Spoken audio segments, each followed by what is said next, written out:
The massive crystalline vessels of the luminary hierarchy darkened Earth's skies, their translucent hulls refracting sunlight into rainbow patterns across panicked cities below. Admiral Eliza Frost stood on the bridge of humanity's last functional military installation, the Lunar Defense Platform, Artemis, watching as the alien broadcasters projected their message across every screen on Earth.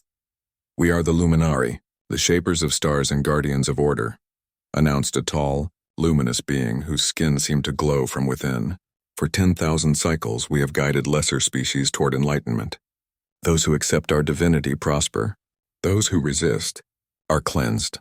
The being's eyes flashed with cold light as it continued. "Your species has been deemed disruptive to cosmic harmony. You have 48 Earth hours to surrender your leadership and accept our guidance, or face divine judgment." Intelligence reports flooded Frost's terminal. 17 other worlds had already fallen to these self-proclaimed gods. Each civilization that resisted was systematically dismantled, their planets rendered uninhabitable. The luminary technology appeared centuries beyond Earth's capabilities, their shields impervious, their weapons devastating. "What options do we have?" asked General Torres, his face ashen as he viewed projected casualty numbers. "Conventional weapons are useless against their shielding," said Defense Secretary Walters. "Our best missiles couldn't even scratch their scout ships." But as the alien ultimatum echoed through humanity's collective consciousness, a classified transmission reached Artemis. The experimental warship Nemesis, hidden in Neptune's shadow for the past 3 years, was ready. Its revolutionary quantum weaponry, untested beyond simulations, might be Earth's only hope. Captain Marcus Rivera's voice crackled through. "Admiral, permission to engage the enemy? If they're gods, then it's time humanity introduced them to Prometheus, the one who stole fire from Olympus." Frost's eyes narrowed as she studied the luminary flagship. "Their arrogance might be their weakness." "Permission granted, Captain. Operation Prometheus is go." Deep in the outer solar system, the Nemesis drifted silently in Neptune's shadow. Unlike the gleaming white vessels of Earth's regular fleet, this ship was midnight black, absorbing rather than reflecting light, a predator built for a single purpose.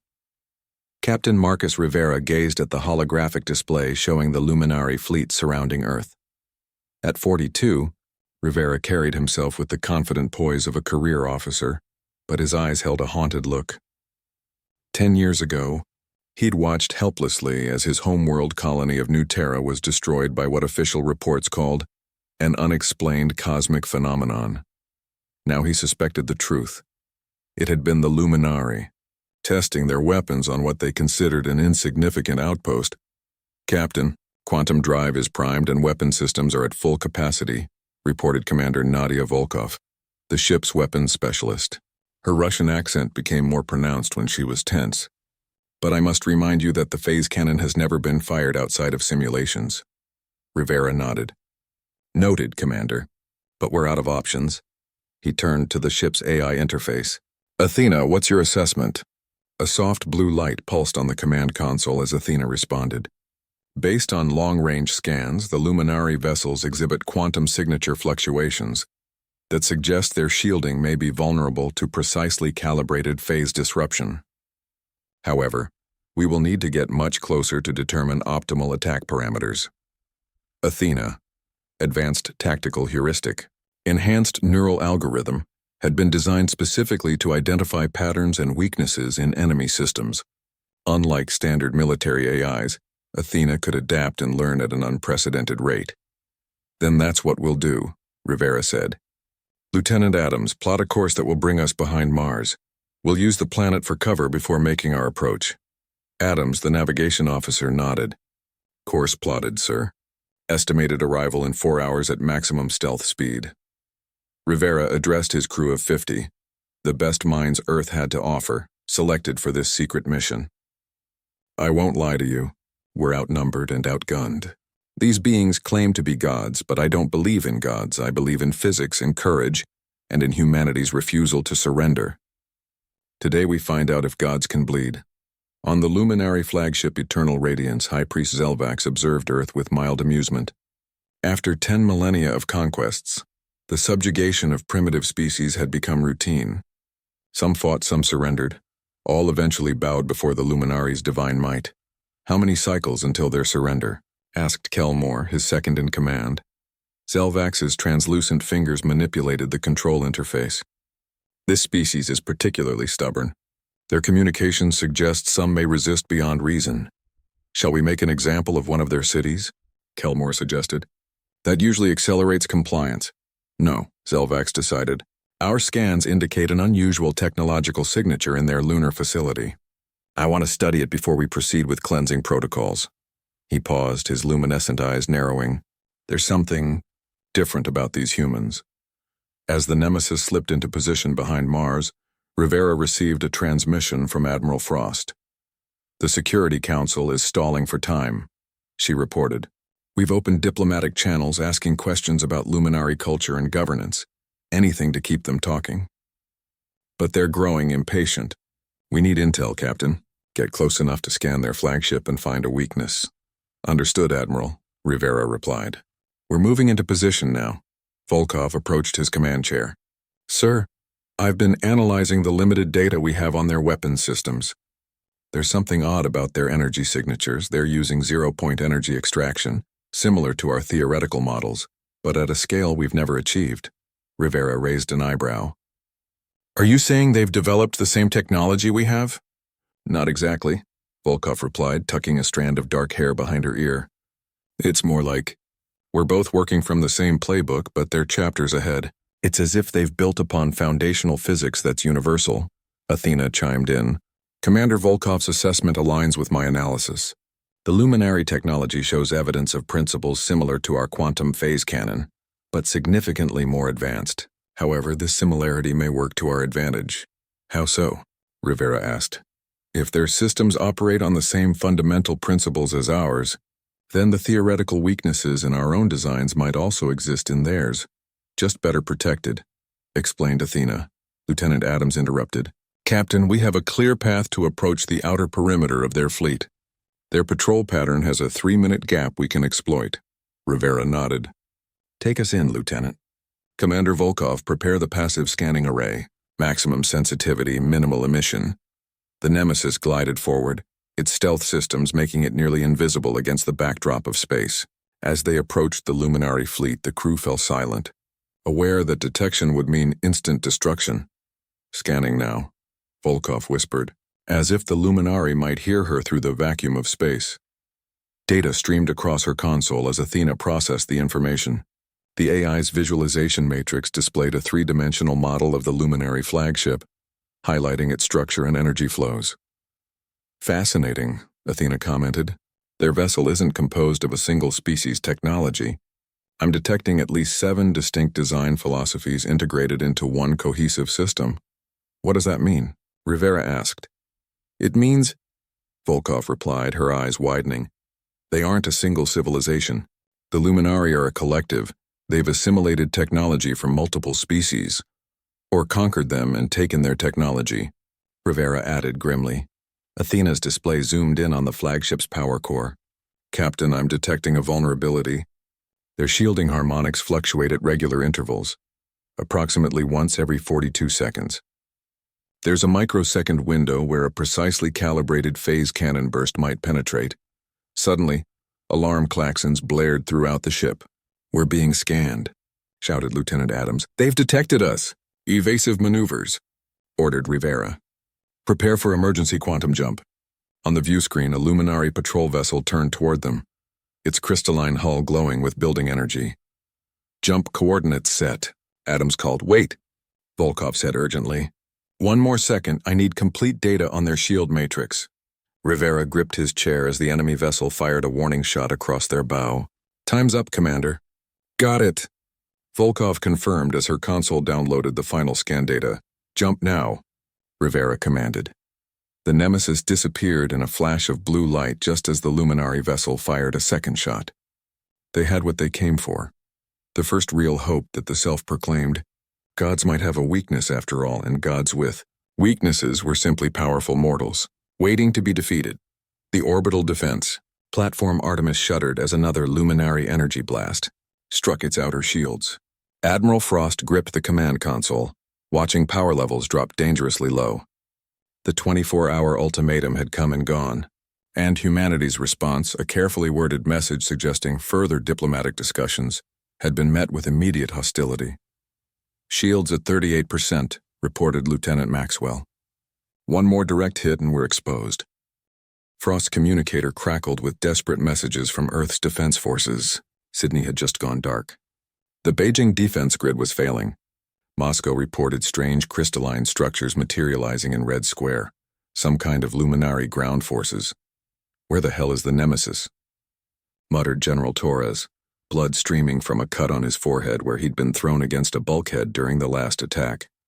As if in answer, a priority transmission cut through the static. The image was garbled, but Captain Rivera's voice came through clearly enough. "Admiral, we've completed our analysis.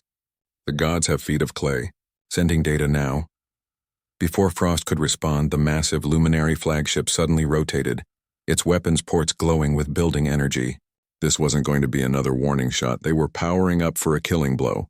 "Brace for impact," Frost shouted, but her eyes remained fixed on the data transfer progress bar.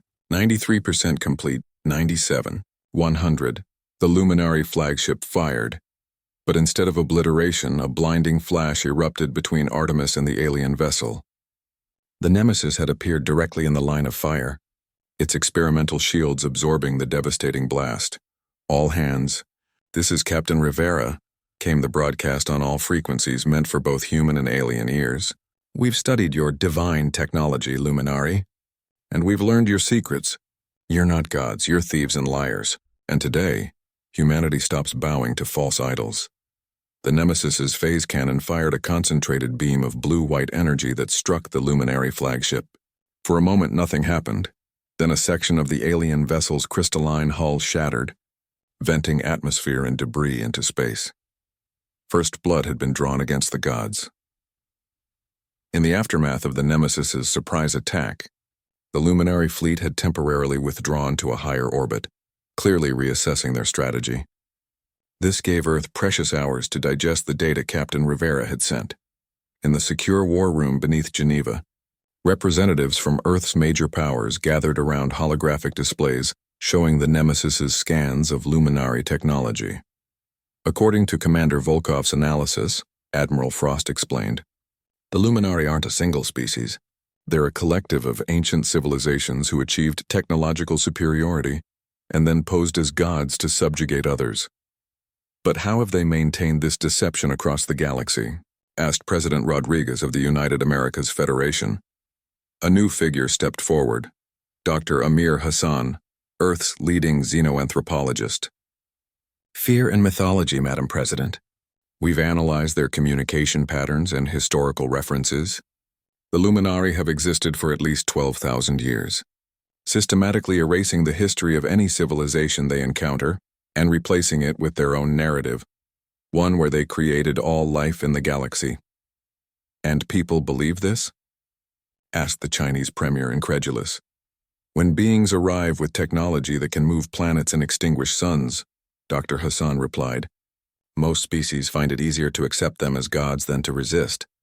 On the main screen, Captain Rivera's face appeared in a live transmission. "There's more," he said.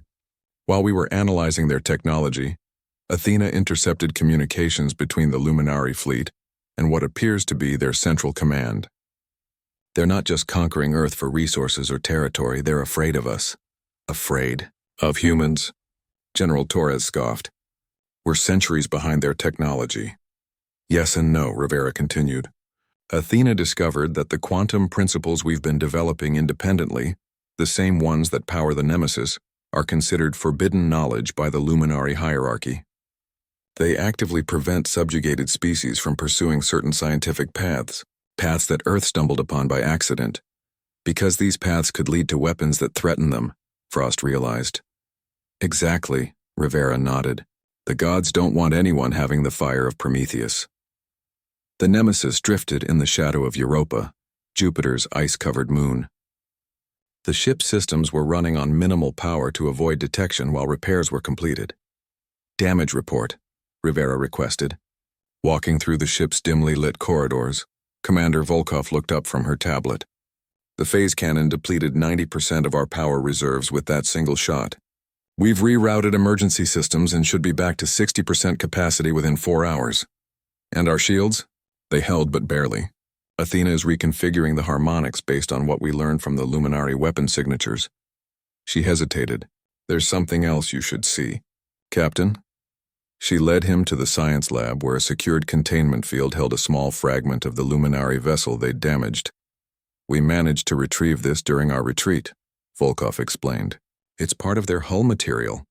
Rivera studied the crystalline shard. What am I looking at? Something impossible, Volkov said.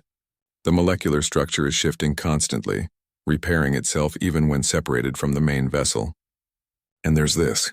She activated a scanner that displayed the shard's atomic composition. These trace elements, they're not natural. The entire material has been engineered at the subatomic level. Athena's voice came through the lab speakers. Captain, I've completed my analysis of the Luminari communication protocols. They use a quantum entanglement network for instantaneous communication across vast distances. However, this network exhibits fluctuation patterns that suggest a vulnerability. What kind of vulnerability? Rivera asked. Their entire command structure relies on seamless information flow. If we could disrupt this network even temporarily, their fleet would be isolated from Central Command, Volkov finished. Like cutting the head off a snake. Rivera's communicator beeped. Captain, we're receiving a transmission, reported Lieutenant Adams. It's not from Earth. In the command center, Rivera watched as the viewscreen displayed an unfamiliar alien face. The being had pale blue skin stretched over an elongated skull and large compound eyes. I am Telex of the Vareth Resistance, the alien said in carefully pronounced English. We have monitored your battle against the False Ones. You are not alone in your fight. For centuries we have worked in secret against the Luminary Dominion. How did you find us? Rivera demanded. We have operatives embedded within the Luminary fleet, Telex replied. The attack on your world has created an opportunity we have awaited for generations. Will you join forces with us, humans of Earth? Rivera exchanged glances with his officers. We're listening. On the Luminari flagship, now partially repaired, High Priest Zelvax faced the holographic projections of the Council of 9, the supreme leadership of the Luminari. Hierarchy. Explain how a primitive species managed to damage one of our vessels, demanded Counselor Drazen, the oldest and most powerful of the 9. They have developed quantum phase technology, Zelvax admitted. Somehow they bypassed centuries of scientific progression to discover principles that should be beyond their grasp. This is unprecedented, another counselor hissed. No species has ever developed forbidden technology without guidance. The humans must be exterminated immediately, Drazen declared. Deploy the Worldbreaker. Turn their planet to ash. Zelvax bowed his luminescent head. As you command. But as the transmission ended, he studied the holographic display showing Earth's continents and oceans. Something wasn't right. How had humans developed this technology in isolation? And more importantly, where was their advanced warship hiding now? He turned to his second-in-command. Dispatch hunter vessels to sweep the outer planets. Find their warship. And prepare a dissection chamber. I want to understand exactly how these humans think before we erase them from existence. Meanwhile, in the vast darkness of Jupiter's shadow, humanity and its new alien allies prepared to strike back against the false gods who had terrorized the galaxy for far too long. Earth burned. From the shattered remains of the lunar defense platform Artemis, Admiral Frost watched in horror as the Luminary's Worldbreaker weapon carved a molten trench across North America. The beam of concentrated energy sliced through the planet's crust like a divine finger, drawing a line of judgment. Evacuation status? She demanded, her voice raw from shouting orders over the past 18 hours. 37% of priority personnel reached Mars outposts, reported her aide, Lieutenant Rodriguez. Another 22% are in transit. The rest... His voice trailed off as another explosion bloomed across Earth's surface. Frost's communicator chimed with an encrypted signal, the one she'd been waiting for. This is Admiral Frost, go ahead. Admiral, this is Captain Rivera of the Nemesis. We've completed the blind jump. Current position unknown, but we're safe for now. Communications with Earth limited to this quantum relay. What's your status? Frost swallowed hard. Earth is under heavy attack. Civilian casualties in the millions. The Luminari deployed something they call a Worldbreaker. It's bad, Captain. There was a pause before Rivera responded, his voice tight with controlled fury. We have the Vareth resistance allies on board now. Their intelligence confirms our worst fears. The Luminari intend to make Earth uninhabitable, then move on to Mars colonies. But they've also provided vital information. The Luminari aren't as powerful as they want us to believe. Their worldbreaker requires a 12-hour recharge cycle. You have that long to evacuate as many people as possible. Understood, Frost replied. What about your ship? When can you return? That's complicated. The blind jump damaged our navigation systems. Athena is working to triangulate our position, but we're in uncharted space. However, we may have found something that changes everything. Through the static-filled transmission, Frost could hear the excitement in Rivera's voice. We've discovered an ancient shipyard, Admiral. Not Luminari, something older. Much older. The Vareth believed this might be technology from the civilization that preceded the Luminari, the one they stole their divine powers from. If we can understand this technology, we might have more than just a fighting chance. We might have a way to end their reign permanently. As if in response to this defiance, another section of Earth erupted in flames as Luminari destroyers bombarded the planet's surface. Find what you need and get back here, Captain, Frost ordered. Humanity is running out of time. The Nemesis drifted alongside a massive structure that dwarfed the human vessel. The ancient shipyard hung in space like the fossilized remains of some colossal sea creature. Its curved, organic architecture unlike anything in human experience. Telex says the structure is at least 50,000 years old, Commander Volkov reported, standing beside Captain Rivera on the observation deck. Preliminary scans show it's still powered by some kind of internal energy source. The blue-skinned Vareth representative, Telex, approached with several of his kind. Unlike the luminescent, ethereal appearance of the Luminari, the Vareth were solid and physical, a species that had evolved on a high-gravity world, making them shorter and more densely muscled than humans. My ancestors spoke of the precursors, Telex explained, his large compound eyes reflecting the starlight. Before the Luminari claimed divinity, the precursors ruled the galaxy with wisdom and restraint. They vanished suddenly, leaving only their technology behind. The Luminari found it, claimed it as their own creation, and used it to subjugate other species. So they're not just false gods, they're thieves, Rivera said. Worse, said Telex. They deliberately destroyed most evidence of the precursors to maintain their divine narrative. Any species that discovers the truth is immediately cleansed. Athena's voice interrupted through the ship's comm system. Captain, I've located what appears to be a main control center within the shipyard. There's residual power flowing through those systems. Can you interface with it? Rivera asked. Not remotely, Athena replied. The technology uses principles I cannot access without direct connection. Telex stepped forward. We must send a team inside. The knowledge within could save not just Earth but all worlds under Luminari control. Rivera nodded. Assemble an exploration team. Commander Volkov, you'll lead with Lieutenant Adams. Take 2 security officers and 3 of Telex's people. As the team prepared, Rivera returned to the bridge. Athena, what's our status on communications with Earth? The quantum relay is functioning but deteriorating. Estimated 4 hours of remaining connectivity before total failure. Navigation systems remain offline. I estimate 3 days of repairs before we can attempt a return jump. Rivera slammed his fist against the console. Not good enough. Earth doesn't have 3 days. Captain, Athena's tone changed slightly. I've been analyzing the Luminari communication protocols intercepted during our engagement. I believe I've identified a fundamental flaw in their quantum entanglement system. Explain. The Luminari use a form of quantum entanglement that allows instantaneous communication across vast distances. However, their system is built upon a paradoxical foundation. To maintain stability, they've introduced a recursive algorithm that must periodically reset. In plain English, Athena. They have a built-in weakness, Captain. During the reset cycle, which occurs approximately every 72 hours, their entire network is vulnerable for 3.8 seconds. If we could inject a disruption signal during that window, we could potentially disable their communication network. And a fleet without communication is just a collection of ships, Rivera realized.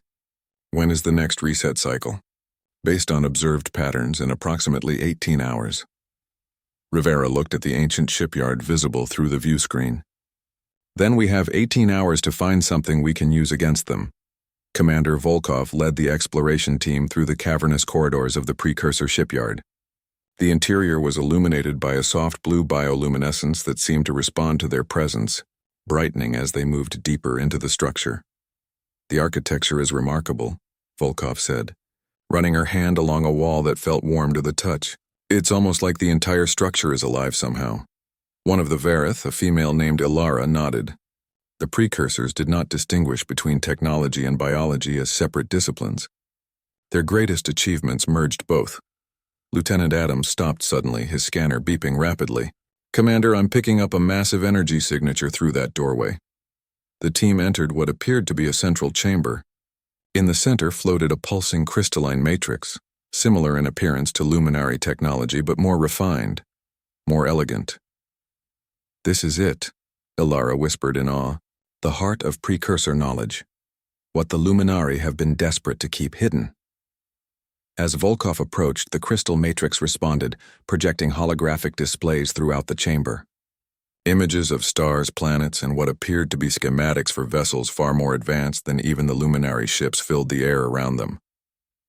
"Athena, are you seeing this?" Volkov asked through her communicator. "Yes, Commander. The data transfer is remarkable. I'm receiving information about precursor technology, including—" The AI paused. "Commander, I've found something critical. The Luminari aren't immortal as they claim. They use a consciousness transfer technology derived from precursor science to move their minds from one body to the next as they age." "So they're not actually thousands of years old?" Adams asked. "No. They're the same as any biological species. They simply transfer consciousness to maintain the illusion of immortality. And there's more. The energy weapons they use, including the World Breaker, they're all adaptations of precursor defensive systems, never meant to be used as weapons." Suddenly, alarms blared throughout the Nemesis. Captain Rivera's voice came through their communicators. "Exploration team, return immediately. We've detected multiple luminary vessels approaching. They must have tracked our quantum relay." As the team rushed back toward their ship, the ancient structure trembled around them. Through viewport windows, they saw luminary hunter ships emerging from hyperspace, their crystalline hulls gleaming against the darkness. "They found us," Volkov realized. "We need to get this data back to Earth." On the bridge of the Nemesis, Rivera prepared for battle. "Shields at maximum. Prepare the phase cannon." "Captain," Athena announced, "I've integrated the precursor data with our weapon systems. The phase cannon has been modified to target the specific frequency of luminary shield harmonics." "Will it work?" Rivera demanded. "In theory, yes, but we'll only have enough power for one shot before we need to recharge." The exploration team burst onto the bridge as the first luminary vessel fired on the Nemesis. The ship shuddered violently. "Shields holding at 70%, reported the tactical officer. "Target the lead vessel and fire," Rivera ordered. The phase cannon discharged a beam of energy that looked different than before, more focused with swirling patterns of light within the beam. It struck the luminary hunter ship dead center. For a moment nothing happened. Then the vessel's shields flickered and failed completely. The beam continued through, slicing the ship in half. Stunned silence fell over the bridge as they watched the luminary vessel break apart. "It worked," whispered Volkov. "Athena," Rivera said, his voice steady despite the adrenaline coursing through him. "Set course for Earth. Time to show humanity that these gods can not only bleed, they can die." The sky above Mars bloomed with explosions as the last human evacuation ships fought their way through the luminary blockade. Admiral Frost stood in the underground command center of Olympus Base, watching tactical displays with grim determination. The remnants of Earth's fleet, 16 vessels of various classes, many damaged, formed a protective screen around the civilian transports. "Luminary destroyers breaking formation," reported Major Wilson, her eyes fixed on the holographic display. "They're targeting Transport Group 7. Direct the Athena and Phoenix to intercept," Frost ordered. "Have all other military vessels maintain defensive positions." On the main view screen, 2 human battle cruisers moved to place themselves between the civilian ships and the approaching luminary vessels. The alien ships fired, their energy weapons tearing through the human vessel's armor. The Phoenix exploded in a silent flash. while the Athena continued firing even as its hull breached in multiple locations. "We've lost the Phoenix," Wilson reported, her voice tight. "Athena reports critical damage, but they're still engaging." Frost's hands clenched into fists. Earth was largely uninhabitable now, its surface scorched by the luminary worldbreaker. Billions dead. The survivors, less than 300 million, were scattered across hastily expanded Mars colonies and orbital habitats throughout the solar system. "Admiral," said a communications officer, "we're detecting a quantum signature at the edge of the system." "It matches the Nemesis," hope flickered in Frost's chest. "Open a channel." Captain Rivera's face appeared on the screen, his expression hardening as he took in the tactical displays visible behind Frost. "Admiral, we've returned with critical intelligence and modified weapons. What's the situation?" "Earth is lost, Captain," Frost said bluntly. "We're evacuating the last civilians to Mars and the outer colonies. The Luminary fleet has us outnumbered 20-1. We encountered Luminary hunter ships at the precursor shipyard," Rivera reported. "But we've made a breakthrough. Athena has integrated precursor technology with our systems. We now have weapons that can penetrate their shields consistently. One experimental ship won't turn this war around, Captain. It's not just the weapons, Admiral. We've discovered the truth about the Luminary, and a way to potentially disable their entire fleet at once." He glanced off-screen. Commander Volkov, the weapons specialist, stepped into view. "Admiral, the Luminary use a quantum entanglement network for instantaneous communication across their fleet. We've identified a vulnerability in this network, a reset cycle that occurs every 72 hours. During this reset, there's a brief window where their entire system is vulnerable." "How brief?" Frost asked. "8 seconds," Volkov replied. "Not long, but enough time to inject a disruption signal that could temporarily disable their technology. We're calling it the Prometheus Protocol," Rivera added. "But there's a catch. We need to be close to their flagship to deploy it." "Very close." Frost studied the tactical display, her mind racing. "The next reset cycle?" 4 hours from now," Rivera confirmed. Frost nodded. "Decision made. I'm mobilizing every combat-capable ship we have left. We'll create an opening for you to reach their flagship." "Admiral," Rivera said quietly, "the casualty rate for this operation is irrelevant." Frost cut him off. "Humanity is fighting for its existence, Captain. We'll pay whatever price necessary." On the Luminary flagship Eternal Radiance, High Priest Zelvax reviewed the battle data with growing concern. The primitive humans were proving unexpectedly resilient. Despite catastrophic losses, their military continued fighting with remarkable coordination. "The evacuation ships have reached Mars orbit," reported Kelmore. "Shall we pursue?" "No," Zelvax decided. "Prepare the Worldbreaker for firing. We will cleanse Mars as we did Earth. The Worldbreaker requires another 6 hours to reach full charge," Kelmore reminded him. "Then we will maintain our blockade until it is ready." Zelvax's luminescent eyes narrowed as he studied a tactical readout. "What is this anomalous reading at the system edge?" Before Kelmore could answer, a priority communication from the Council of Nine interrupted them. The holographic projections of the council members appeared, their expressions severe. "High Priest," Councilor Drazen addressed him. "We have received disturbing information. The human vessel that attacked our hunter ships at the Forbidden Zone has escaped. If they accessed precursor knowledge—" "I understand the implications, Counselor," Zelvax interrupted. "We will locate and destroy this vessel immediately." "See that you do," Drazen said coldly. "The divine narrative must be maintained. No species can be allowed to discover the truth." As the transmission ended, Zelvax turned to his second-in-command. "Divert half the fleet to search for this human vessel. Use all available resources." "And the Mars evacuation?" Kelmore asked. "It can wait," Zelvax decided. "Finding that ship is now our priority." "They've taken the bait," Admiral Frost announced as the tactical display showed nearly 50 luminary vessels breaking away from the Mars blockade. "They're searching for the Nemesis where our decoy quantum signature appeared. The real Nemesis was hidden behind Phobos, one of Mars's moons, its systems running at minimal power to avoid detection." In the ship's engineering section, Commander Volkov and the Vareth technician Alara worked feverishly to prepare the disruption signal. "The Prometheus protocol is ready," Volkov reported to Rivera over the comm. but we'll need to be within 1,000 kilometers of the Luminary flagship to ensure transmission. That's practically inside their shields, Rivera noted grimly. Precisely, Volkov confirmed. Their shields will actually amplify our signal throughout their network when it collapses. On the bridge, Rivera addressed his crew and their Varith allies. In 3 hours, we execute the most important mission in human history.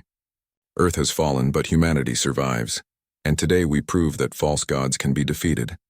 Telix, the Varith resistance leader, stepped forward. My people have lived under Luminary oppression for 17 generations. Today we fight not just for humanity, but for all species subjugated by these pretenders. Athena's voice interrupted. Captain, I've completed final calculations for the approach vector. To reach optimal position for the Prometheus protocol, we'll need to navigate through the main Luminary battle group. Can we remain undetected? Rivera asked. Negative.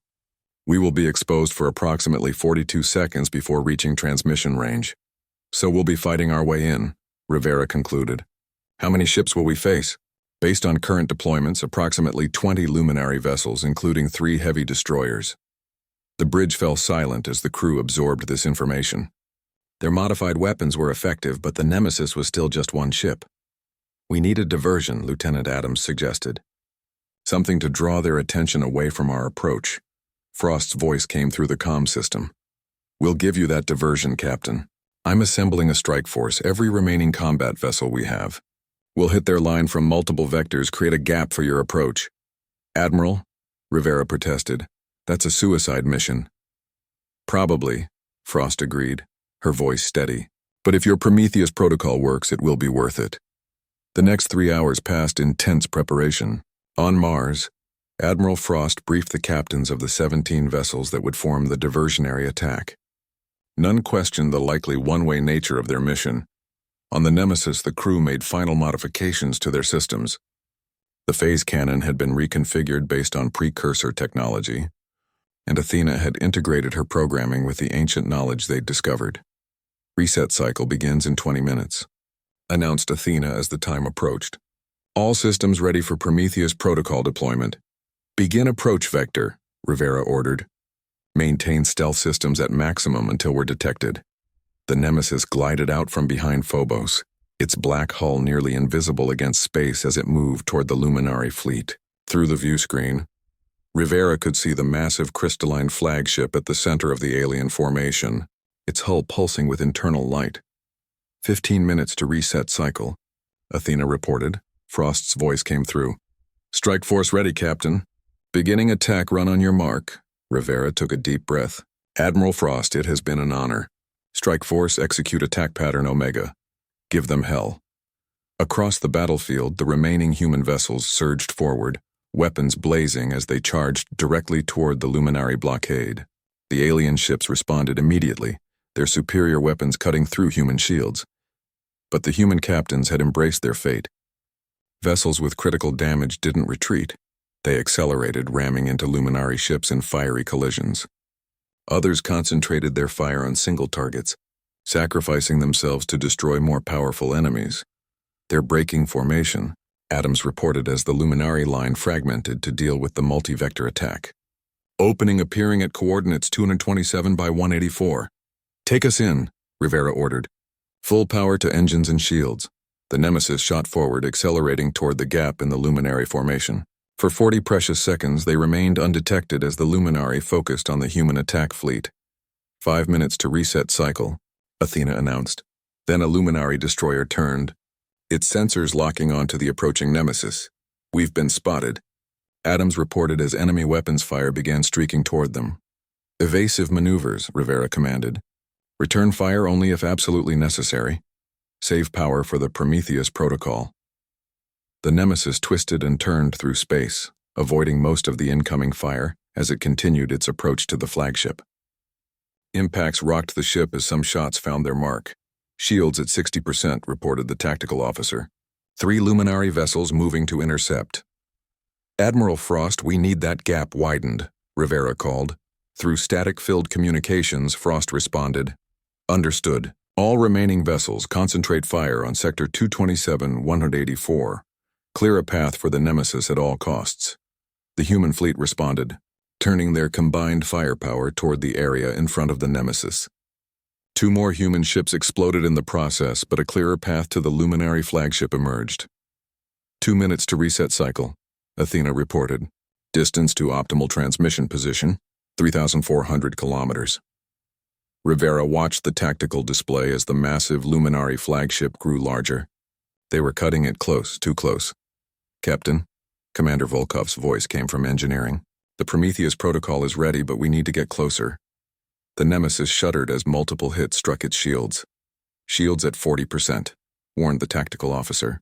We've got 6 enemy vessels in pursuit. Divert all non-essential power to engines, Rivera ordered. Athena, plot a direct course to transmission coordinates. Ignore all obstacles. Course plotted, the AI responded. Warning.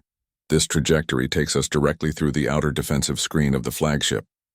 Execute, Rivera commanded.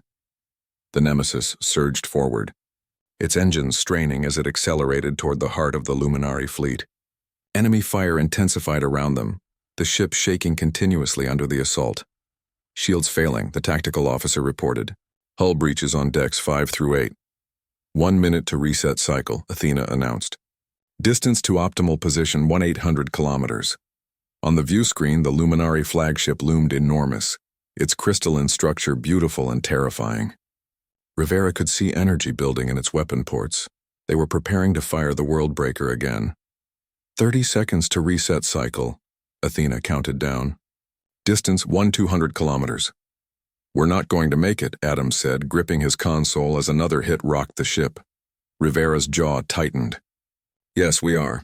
Athena, reroute life support power to engines. Give me everything, acknowledged. Life support diverted. Crew has approximately 12 minutes of remaining oxygen. The Nemesis shot forward with renewed speed. 15 seconds to reset cycle. Distance 900 kilometers. Across the communications channel, Admiral Frost's voice came through one last time. Whatever happens, Captain, know that humanity stands with you. Godspeed. 5 seconds to reset. Optimal position reached. Rivera nodded to Volkov on the screen. Execute Prometheus protocol. Now. Humanity's fire was about to burn the false gods. A blinding flash of blue-white energy erupted from the Nemesis, engulfing the Luminary flagship in crackling tendrils of quantum disruption. For 3 breathless seconds, nothing seemed to happen. Then, like dominoes falling in sequence, the lights on the massive alien vessel began to flicker and die, section by section. Prometheus protocol deployed, Commander Volkov reported, her voice strained but triumphant. Signal successfully injected into their quantum network. On the bridge of the Nemesis, Captain Rivera watched in awe as the effect spread outward from the flagship. Throughout the Luminary fleet, ship after ship suddenly lost power, their weapons falling silent, their shields collapsing. The crystalline vessels drifted aimlessly like puppets with cut strings. It worked, Lieutenant Adams whispered, disbelief in his voice. It actually worked. Athena, status report, Rivera demanded, not daring to hope yet. The AI's voice came through the speakers, slightly distorted from the massive energy discharge. Luminary quantum network successfully disrupted. Based on observed effect, I estimate 87% of their fleet is temporarily disabled. Duration unknown, but likely between 30 and 60 minutes before their systems can reboot. Rivera opened a channel to what remained of the human fleet. All vessels, this is Captain Rivera. The Prometheus protocol was successful. The Luminary fleet is disabled.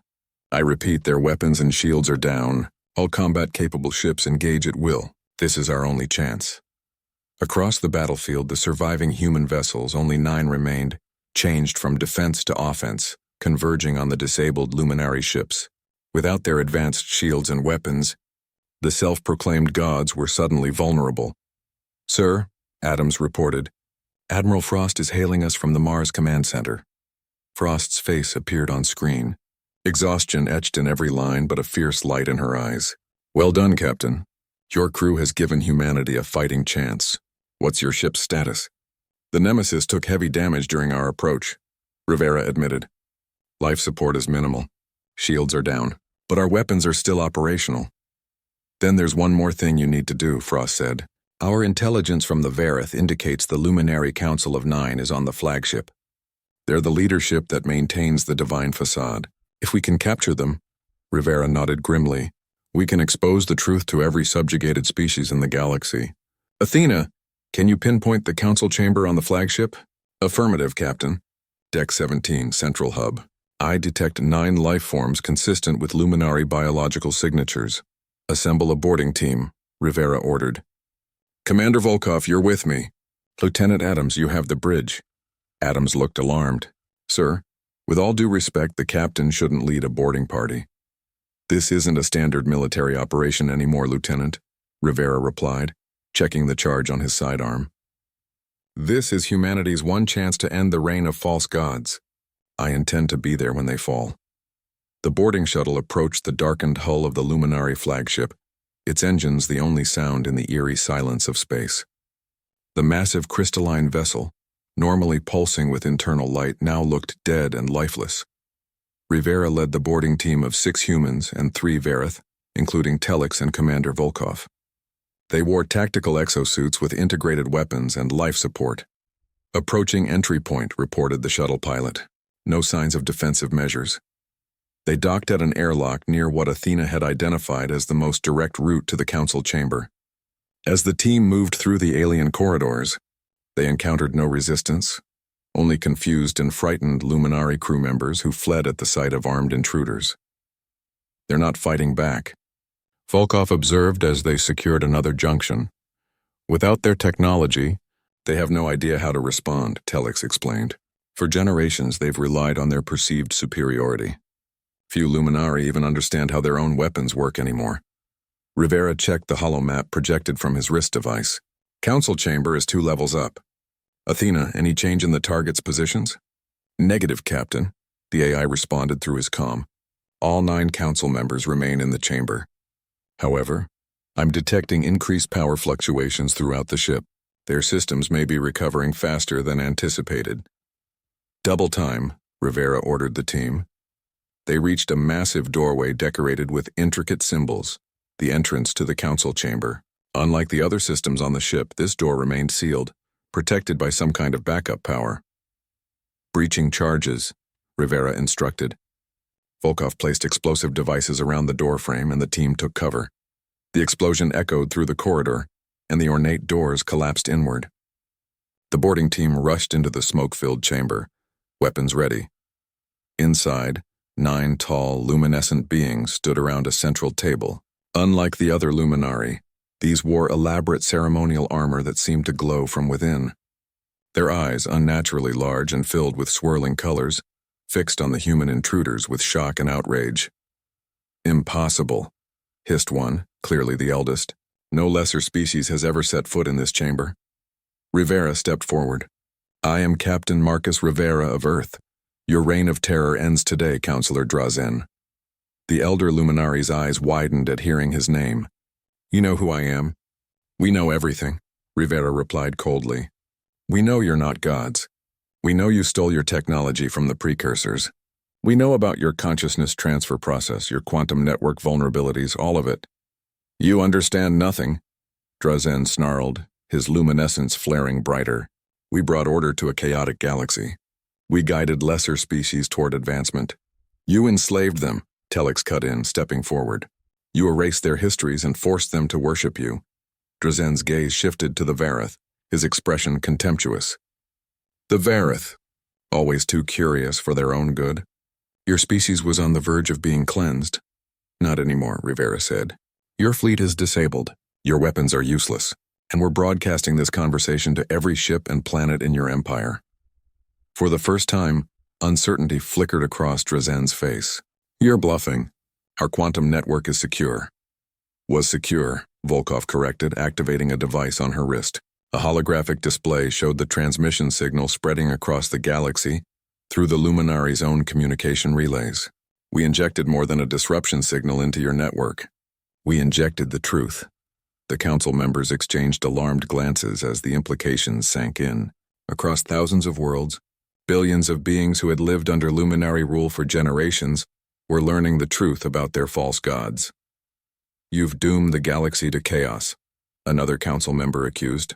Without our guidance, these primitive species will destroy each other. That's not your decision to make, Rivera responded.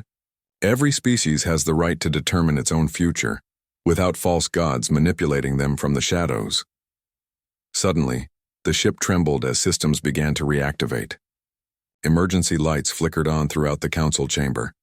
"Captain," Athena's voice came through his comm, "luminary systems are rebooting across the fleet. Estimate 3 minutes until weapons capability returns." Rivera addressed the council. "Your empire is falling. You have a choice: surrender and face justice from the species you've oppressed, or continue this war and face extinction." Drazen's luminescence dimmed as he sank into his chair. For a being who had lived for thousands of years believing in his own divinity, the reality of defeat seemed impossible to comprehend. "What happens now?" he asked, his voice suddenly sounding old and tired. "Now," Rivera said, "you face something you never expected: judgment by mortals." 1 month later, Captain Rivera stood on the observation deck of the Artemis II, the newly constructed space station orbiting Mars. Through the viewport, he could see the red planet below, now teeming with human settlements as survivors from Earth rebuilt their civilization. Commander Volkov joined him, handing him a data tablet. "The latest reports from the liberated worlds: 17 former Luminary subject planets have already joined the Galactic Alliance. Another 31 are in negotiations," Rivera nodded. "And the Luminary?" "Confined to their homeworld under Vareth supervision. Their technology has been dismantled. Some of the younger generations are actually integrating well. Turns out many of them had no idea of the deception their leaders maintained." The door slid open as Admiral Frost entered, accompanied by Telex. The Admiral had aged visibly in the past month. The strain of leading humanity's desperate fight etched permanently in her face. But today she smiled. "Captain," she greeted him, "the Galactic Council has reached a decision.